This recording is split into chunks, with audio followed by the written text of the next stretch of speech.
The night was heavy on Drovenine. Thick gray clouds blocked the sky, and the air smelled like metal and oil. In the shadows of the city, away from the lights and cameras, there was a secret market. They called it the Hollow. No signs, no guards, just a metal door with blinking red lights. If you didn't know what you were looking for, you'd walk right past it. But Jack stopped. He had heard the rumors from a broken old trader, a place where lost things were sold, where slaves and secrets changed hands. He didn't come to buy anything. He was just curious, or so he told himself. The door hissed open and let him in. Inside, it was dark and crowded. Aliens of all shapes moved quietly. No one talked much. There were cages, crates, and corners full of junk and pain, but everyone was moving toward one stage. Jack followed them, unsure why. Then he saw her, a tall, slender alien woman stood under a single light. Her skin was soft silver, glowing faintly like moonlight. Her hair was white and long, tied with old cloth. Her eyes were golden but dim like a dying star. She held something close to her chest. Hidden under a cloak, the auctioneer, a short, fat alien with a cracked voice, stepped forward. "Rare beauty, rare genetics," he said. "She sells herself for one reason only. Her child is starving. She asks no price. She will belong to the highest bidder." Gasps came from the crowd. Some turned away, disgusted, or pretending they didn't care. Others watched with cold eyes, thinking of what they could do with her, but no one raised a hand. Not yet. Jack didn't move at first.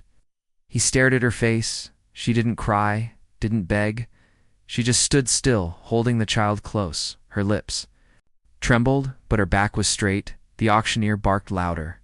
"Come on then, who wants her? Clean, healthy, obedient. Someone give me a price." Still, nothing, only silence. Jack's heart beat faster. He didn't know her, didn't need this. He could walk away. No one would blame him. But then her eyes met his, just for a second, and in that one moment he saw something. Not fear, not hate, but something worse, defeat. She had already lost. She didn't expect anyone to save her. Jack's hand rose slowly. "I'll take her," he said. The auctioneer blinked. "Surprised you? A human."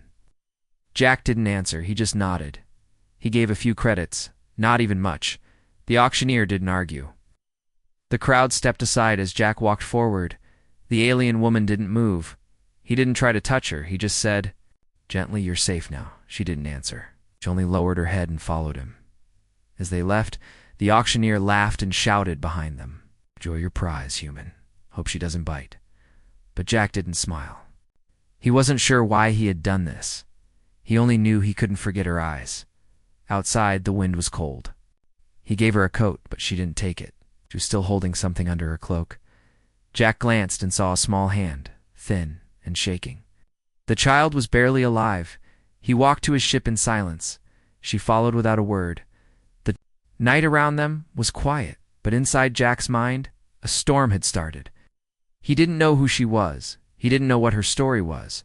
But deep in his chest, he felt it. This wasn't just a rescue. It was the beginning of something much, much bigger. He had just bought an alien mother. But what she really needed was someone who wouldn't treat her like property. And Jack somehow knew one thing. He wasn't going to hurt her. He was going to help her stand again. Jack's ship lifted off quietly from Drovenine's surface. Engines hummed low as the stars outside the window shimmered like a dream. But inside the ship, it felt like a ghost had entered. The woman sat silently in the far corner of the room, her arms wrapped tightly around the child under her long gray cloak. Jack didn't say much. He brought a tray of food and placed it gently. Near her feet, she didn't move, didn't even blink. He waited. Watching her from the pilot's seat, she hadn't spoken a word since the auction. She hadn't even looked at him, not once. Jack had seen scared people before. He'd served in border wars and watched soldiers cry. But this was different. Her silence wasn't fear. It was heavy, like stone. Like she had buried every emotion inside, just to survive. He spoke gently. "You and your child are safe here. I won't touch you. I won't force anything. Still, nothing. Only the soft breathing of the child. Barely audible under the blanket, he left her alone that night. Slept in the cockpit chair with one eye open and the other lost in the stars. The next morning he tried again. Warm broth, fresh water. A small pillow. Still no reaction. She sat like a statue, guarding the child like a shield. Then something small happened. The child cried, a soft whimper, high and weak. The woman opened her cloak just slightly, enough for Jack to see the child's pale face, big golden eyes, same as hers. The girl looked up at him with curiosity and fear. Jack crouched slowly and placed a spoonful of broth near the girl's mouth. The mother flinched, pulling her child back. But the girl reached forward. She was too hungry to be afraid anymore. She drank, then coughed, then drank again. The woman watched Jack the whole time. Her body was tense, her hands ready to run. But still, she let him feed her child. That was the first crack in the wall. Later, Jack sat across the room and turned.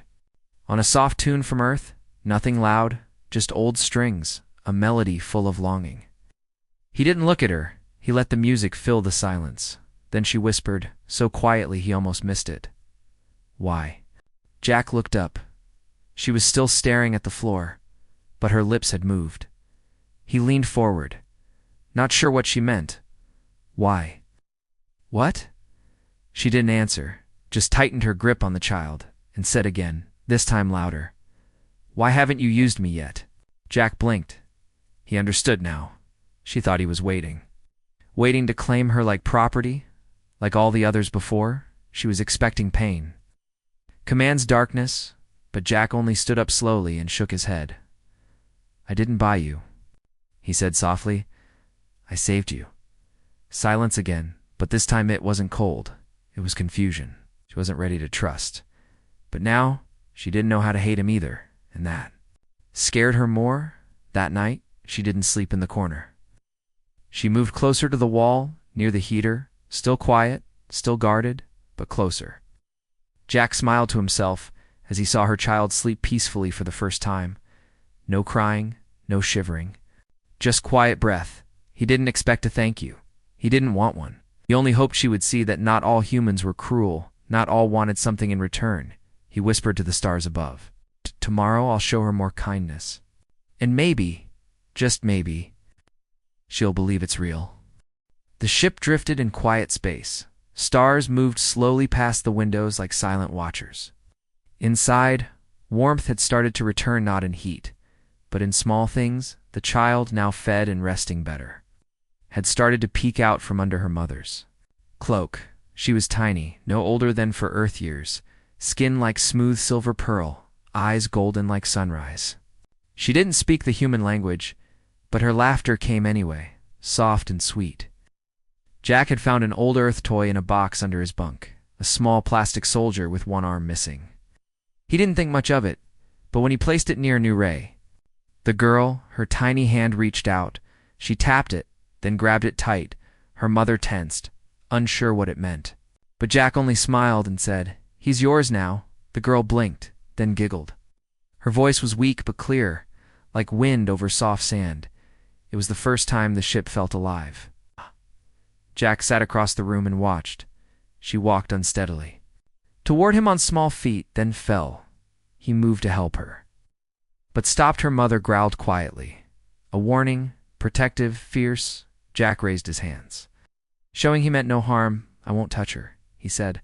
I just want her to feel safe. Her mother stared at him, her face hard. Then she looked at her daughter, who had crawled to Jack's boots and stared up at him with bright eyes. Jack leaned down and placed a cup of juice in front of her. She took it, sipped, smiled, then said something in her own language, a single word. Her mother's eyes widened. Jack didn't understand the word, but he saw the woman's lips tremble. She said, thank you, she whispered.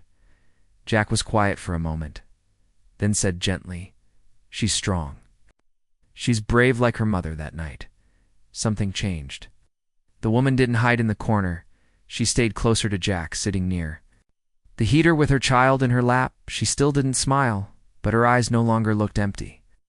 They were watching, thinking, hoping. Later, while the girl slept wrapped in a warm blanket. Jack cooked something small, simple earth food: beans, rice, herbs.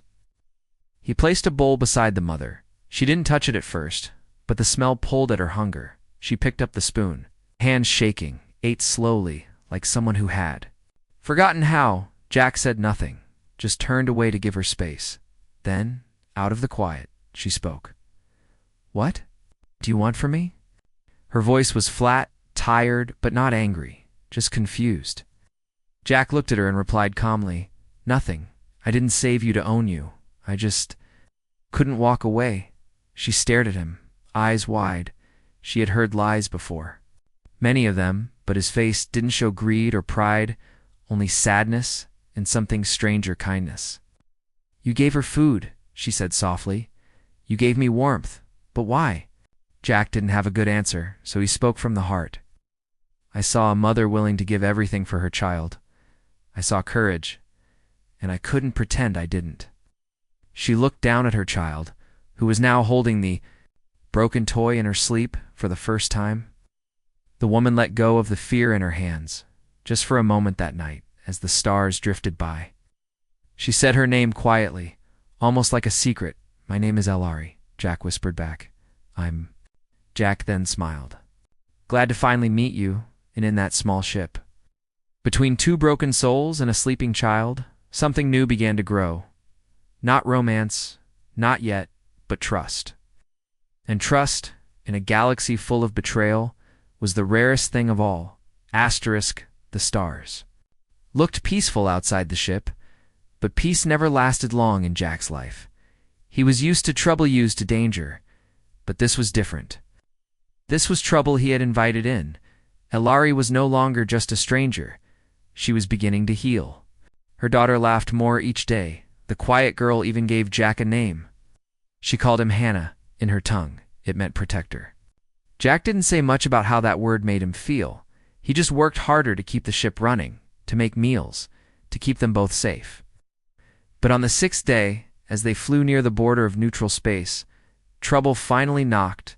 A sharp alarm buzzed on the control panel. A coalition patrol ship had locked onto them. They were hailing. Jack tapped the com and answered, "This is civilian ship Hummingbird, traveling under clean license." A voice replied, cold and commanding. "You are ordered to shut down engines and prepare for boarding." Jack's heart sank. He looked over his shoulder. Elari stood near the doorway, holding her child close again. Fear was back in her golden eyes. She knew who was coming, and she knew why. The coalition patrol docked fast. 5 armored guards stepped inside with scanners and weapons ready. Jack stood calmly between them and Elari, one hand resting near the emergency lock switch. "You are harboring a fugitive," one officer said. "She was declared property under Sector Law 9. "She's not property," Jack said, his voice calm but sharp. "She's a mother, not your concern," the guard snapped. "She belonged to the Zelari Royal class. She vanished during their collapse. This one is marked for return or termination." Elari didn't move. She said nothing, but her daughter began to cry softly, hiding her face in her mother's chest. Jack stepped forward, blocking their path. "You're not taking her," he said. "You'll have to go through me." The guards raised their weapons. The air turned cold. Jack knew he couldn't fight them all. He'd lose, but he also knew he wasn't going to step aside. Then something happened. Elari placed her daughter gently on the bench and stepped forward. She moved slowly, with grace, her eyes locked on the patrol leader. "You were trained by House Tyrex," she said quietly. "I remember your mark." The leader froze. He looked at her more closely. Recognition filled his face. "Elari, daughter of Janelle." She nodded. "I am not property. I was once your commander. And I still remember how to give orders." The patrol leader hesitated. The room was silent. Jack glanced between them, not sure what was happening, but he didn't interrupt. After a long pause, the leader lowered his weapon. "I am bound by protocol," he said, "but I see no fugitive here." He looked at his men. "Log the ship is clean," without another word. They turned and left. The ship undocked quietly. The silence after was almost too loud. Elari stood still, breathing heavily, then slowly turned toward Jack. He was still standing between her and danger. "You didn't run," she said softly. Jack shook his head. No. I don't run from what I care about. Her eyes shimmered, not just from fear, but from something warmer. Something new. She took her daughter's hand and led her back to the cabin. That night, Jack sat alone in the cockpit, watching the stars again, his heart still beating fast. He had stood up 2 armed men for her, and she had stood tall to save them both. They weren't strangers anymore, not really. They were becoming something else. Not lovers, not yet, but allies, survivors, something stronger than blood. They were building trust, and in a universe full of cruelty that was rare and worth fighting for. The stars outside spun slowly as the ship entered deep space. No alarms, no patrols, just silence, but the air inside the ship still felt heavy. Jack could feel it, something inside. Ilari was still locked away. She was safer now, but not free. Not truly that night, after the child fell asleep, with her head on Jack's lap. Ilari sat across from him in the common room. She was quiet, as always. But her eyes didn't look distant anymore. They looked tired, old not in age, but in pain. Jack handed her a warm cup of tea. She took it slowly, carefully. Her hands were no longer shaking. She stared into the steam as if it showed her the past. Then, without warning, she spoke. "You think I'm strong," she said softly. "But you don't know what I've lost." Jack said nothing. He let her talk. "I was born into a palace made of crystal and lies," she continued. "My people wore silk and gold, while others starved. I was told I was sacred and touchable." She looked at Jack now, her voice low. "But I fell in love with a servant. His name was Laro. He made me laugh when I was supposed to be silent. He kissed me when I was supposed to bow." Her fingers clutched the cup tighter. "When they found out, they made me watch as they broke him. And then they marked Mitrador. Unfit, unworthy." Jack felt a lump in his throat. He leaned forward but didn't speak. He didn't want to interrupt her truth. "I ran," she whispered, "with nothing but this child in my belly and a name that no longer protected me. I hid in caves, ate moss, drank dirty water, sometimes. I begged." She looked away, ashamed, one day. "I woke up with her crying and no food left. Wrapped myself in a sheet and walked into the black market zone. I said, 'Take me. Just give my daughter something to eat.'" Jack closed his eyes for a moment. He wanted to scream, to break something, but instead, he looked at her and said gently, "I'm sorry, Ilari." Looked surprised. "No one's ever said that." Jack nodded slowly. No one ever should have made. You go through that silence passed between them like waves. Not empty, but full of things that finally had space to breathe. Then Ilari said something Jack didn't expect. "I don't know who I am anymore. I'm not a queen, not a servant, not a slave." She looked at her child sleeping peacefully nearby. "But she deserves more than what I was." Jack leaned closer and said quietly, "Then be what she needs. Be her future, not her past." Ilari looked at him, really looked like she was seeing a new world through his eyes. "Why do you care so much?" she asked. Jack smiled, tired but honest. "Because someone once gave me a second chance to, and I never forgot how it felt that night." Ilari didn't sleep on the floor. She lay beside her daughter in a proper bed, covered in a soft blanket Jack had found in storage, and for the first time in many, many cycles, she dreamed.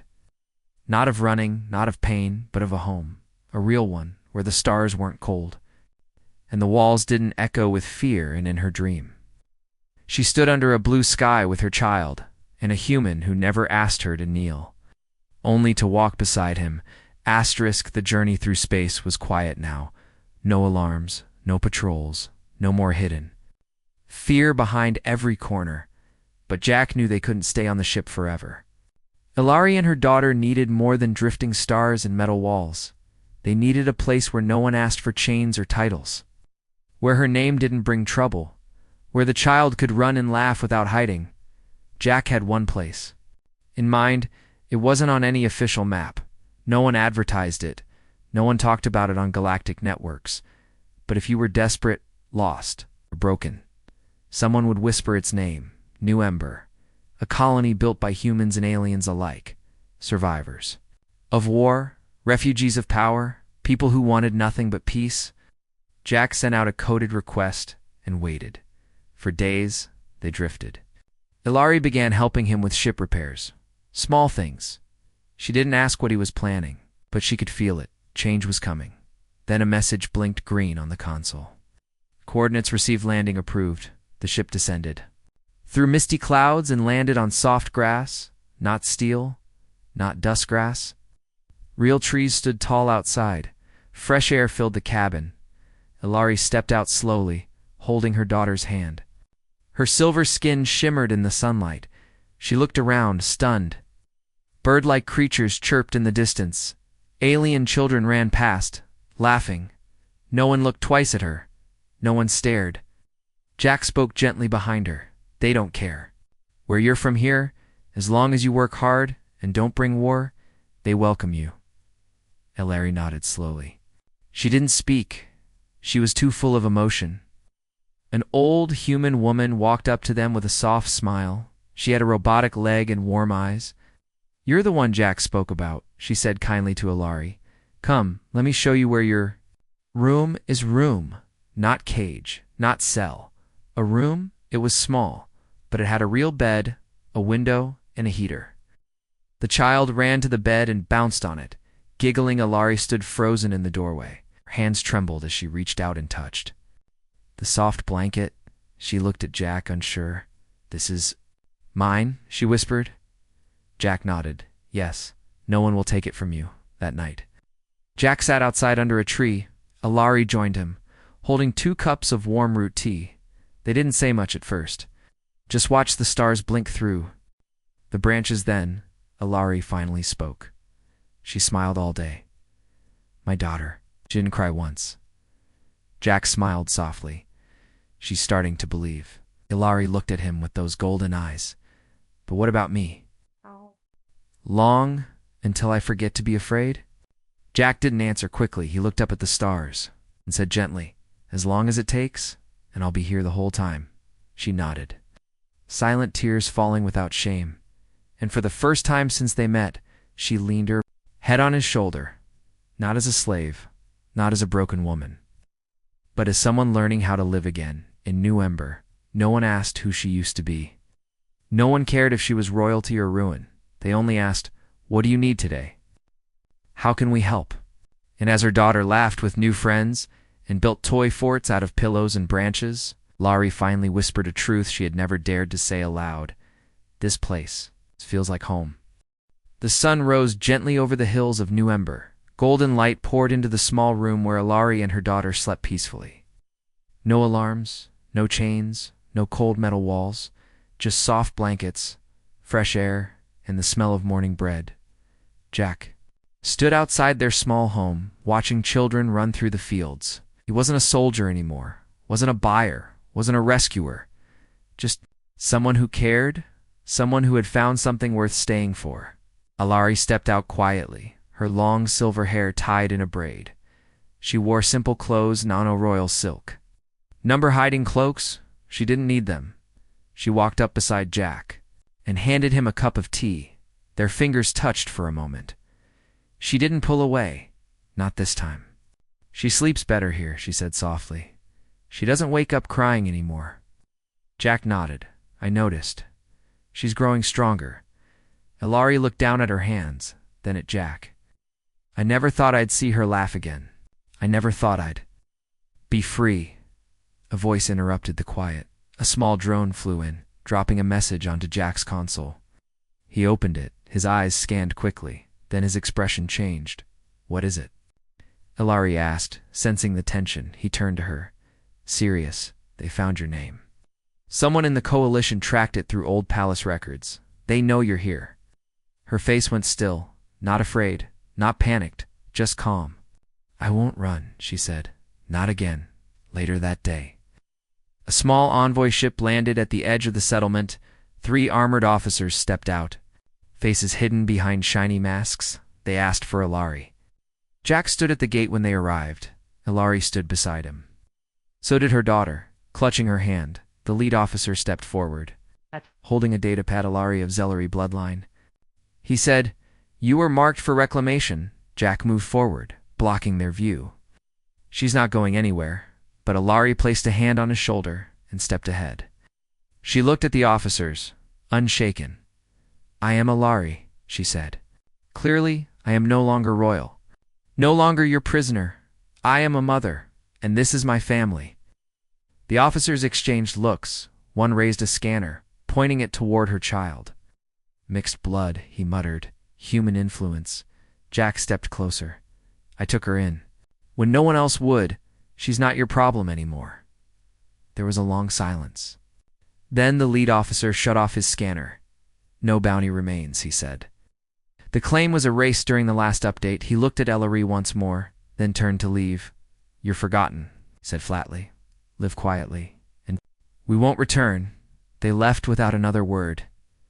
The envoy ship lifted off, vanished into the sky. Ilari let out a breath she didn't know she was holding. Her daughter ran into her arms, and Jack, he just smiled. That night, the three of them sat by the fire pit outside their home. The stars blinked above. Ilari leaned her head on Jack's shoulder again, but this time it felt different. It felt right, you know, she said softly. You changed everything, Jack chuckled. So did you. She looked at him then, eyes soft, voice steady. I gave myself away to save her, but you gave us back our lives. You didn't buy me, Jack. You found me. Jack turned toward her and nodded. I didn't want a servant. I wanted something real, Ilari smiled. For the first time, without sadness behind it. And now, she asked. Jack looked at her daughter, fast asleep under a blanket by the fire, then back at Ilari. Now, I want a future. She reached out and took his hand, held it gently. Not property, not ownership, but family, and under the stars. In a quiet place, far from pain and war, that's exactly what they became.